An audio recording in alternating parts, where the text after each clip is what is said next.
Hello viewers.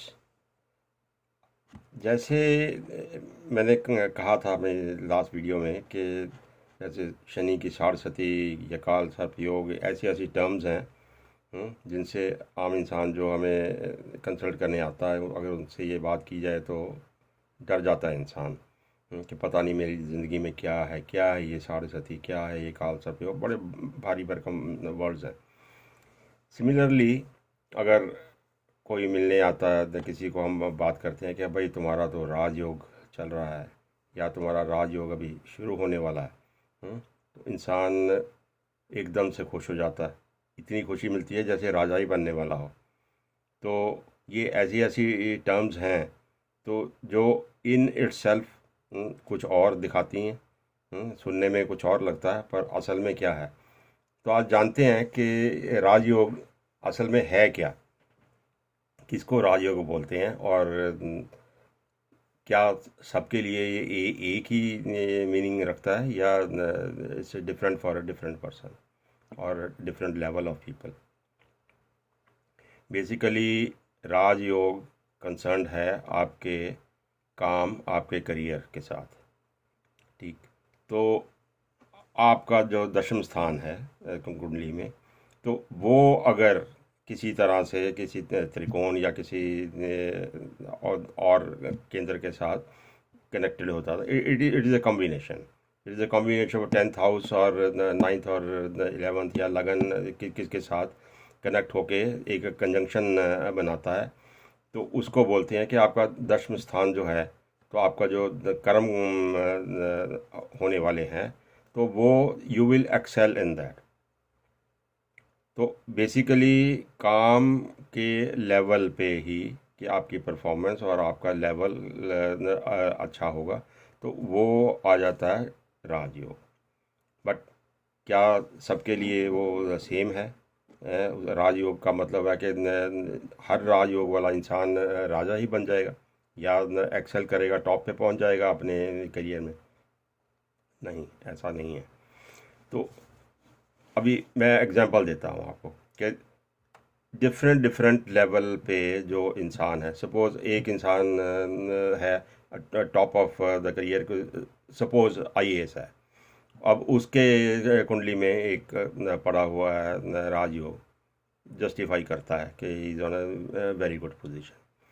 On the other hand एक normal clerk है किसी ऑफिस में, तो there are so many clerks working there.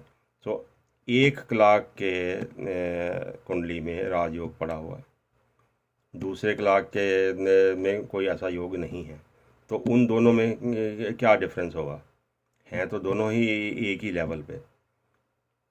तो क्या होगा, जो जिसके राजयोग पड़ा हुआ है वो मे बी थोड़ा हेड क्लार्क बन जाए, may be he will be associated with some more comfortable and power center। वो किसी सपोज किसी बड़े बॉस के साथ पर्सनली अटैच हो जाता है तो उसके आसपास पावर है and he feels important in that position, whereas the other person जिसके राजयोग नहीं है is like a normal person. तो अलग अलग लेवल पे काम करने वाले लोग जिन जिन के राजयोग पड़ा होगा तो वो अपने अपने स्थान पे they will be little better off than their other compatriot. ठीक है। तो ये तो हो गया राजयोग, क्योंकि राजयोग का इटसेल्फ प्रेजेंट होना किसी चीज़ को जस्टिफाई नहीं करता, किसी चीज़ को एक्सप्लेन नहीं करता है कि आप किस लेवल पे होगे।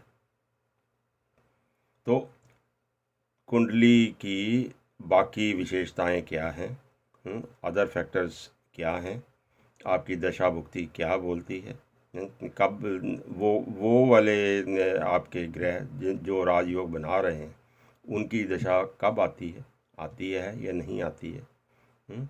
तो ये सारे फैक्टर्स हैं।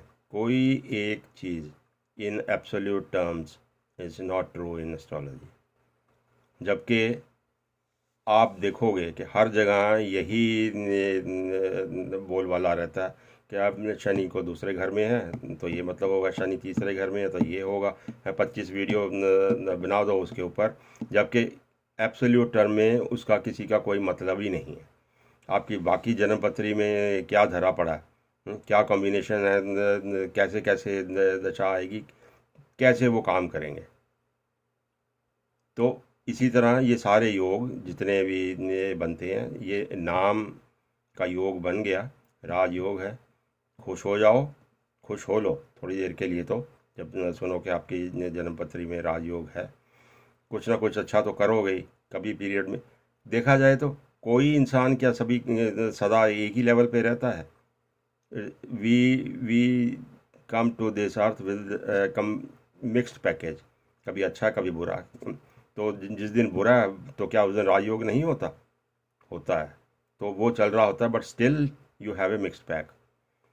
तो ये सारे योग, सारे आपके के कौन सा किस स्थान पे पड़ा हुआ है, कौन सा वो उच्च का हो गया, कौन सा नीच का हो गया, क्या करने वाले हैं, ये कोई अपने आप में एब्सोल्यूट टर्म में दे हैव नो मीनिंग और वेरी लेस मीनिंग। जन्म पत्री सारे ग्रहों की प्लेसमेंट कॉम्बिनेशन और कैसे उसको इंटरप्रेट करोगे एक दूसरे के ऊपर, क्या उसका असर पड़ता है, उसके हिसाब से ही उसको इंटरप्रेट किया जा सकता है जन्म पत्री को। ना कि एक ही राजयोग पढ़ा और आप राजा बन गए हैं, आपका कोई कंगाल योग पड़ा हुआ तो आप कंगाल हो गए, ऐसा नहीं होता। Thank you.